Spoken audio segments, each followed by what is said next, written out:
Real Madrid have beaten Barcelona in the 250th Clásico. It sums up a rather bad week for Barcelona, who are on the brink of being knocked out of the Champions League, broken levers everywhere. And what's more, what happened in Madrid was entirely predictable. Real Madrid knew what was going to happen, Barcelona feared what was going to happen, and it happened. Now, the big obvious problem was Barcelona's defending in transition. Both sides set up for the game, kind of knowing that it was going to come.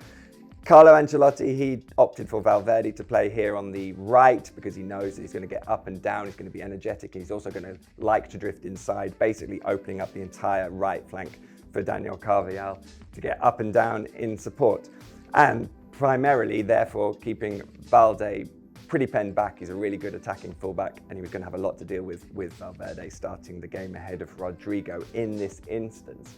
And that was going to cause Barcelona slight problems because they like to commit a lot of players forward. They like to space them all out nicely, so there's lots of passing angles. They play very wide with Dembele and Rafinha, keeping lots of space, but also Xavi opted to start with Frenkie de Jong in midfield over Gavi, just so that there was a little bit more safety, a little bit more protection from those transition moments. The problem is, didn't really work out like that. It was actually quite a cagey first 10 minutes or so. Real were pretty patient, and Barca kind of kept quite a tight back four, actually.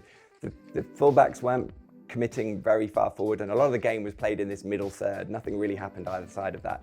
The problem was, first opportunity Real Madrid got to actually press Barcelona slightly sort of in the edge of their final third was the moment at which Madrid managed to take the lead. It was sort of the start of a perfect attacking performance in this first half. Here is said first goal where Toni Kroos does a really good, strong job of keeping Busquets off the ball whilst actually managing to play the ball forward to Vinicius Jr., who's done a typically Vinicius Jr., very top Vinny run of hanging wide on the left and then just making an obvious ball really for him to run in onside. He's very quick.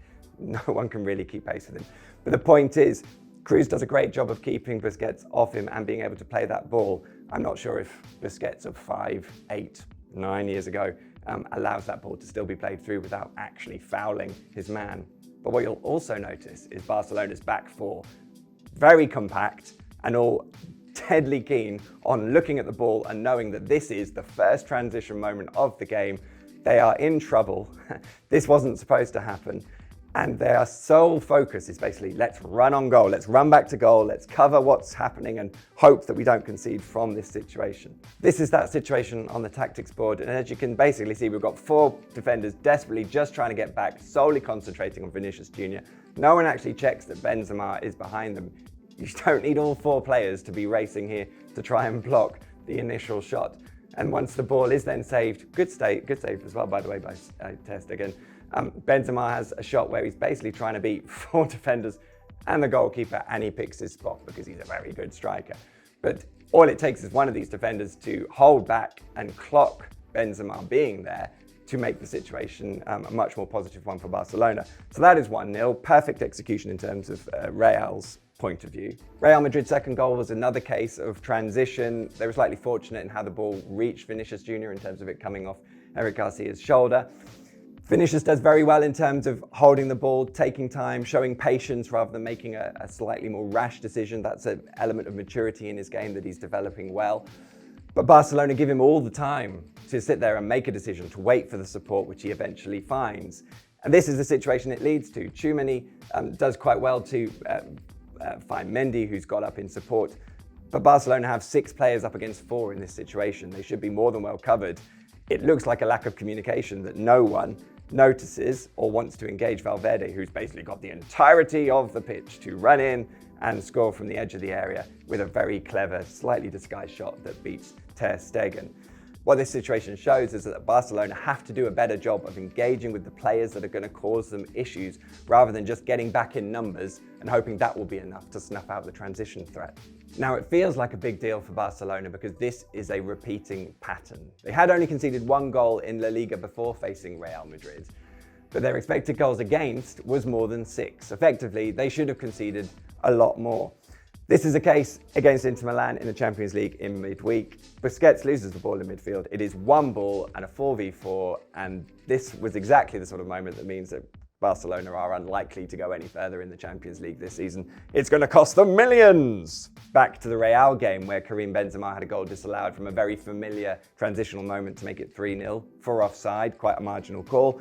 And also the penalty that made it 3-1. Rodrigo earned it, he scored it, but Eric Garcia's defending was very reactionary and it caused another problem for Barcelona. Now, I do think Real deserves some credit for how good they were in the first half, how they made the most of two perfect opportunities. They're a side that are together, they know what they're doing and they're well rehearsed at it. Another problem for Barcelona is they've spent some money on some forward players and it's just not really working. Rafinha being one of the key examples out on the right this afternoon, which kind of meant that Dembele was probably on the side he wouldn't necessarily have wanted to be on. Also, once Barcelona made a couple of changes, and most notably for me, brought on Ansu Fati, they did start to look a bit more dangerous and cause Real problems as Real's concentration maybe slipped a little bit. So poor Barcelona, that's a pretty bad week. It got worse in Madrid. Real knew what they were going to get from Barcelona and knew how to exploit it.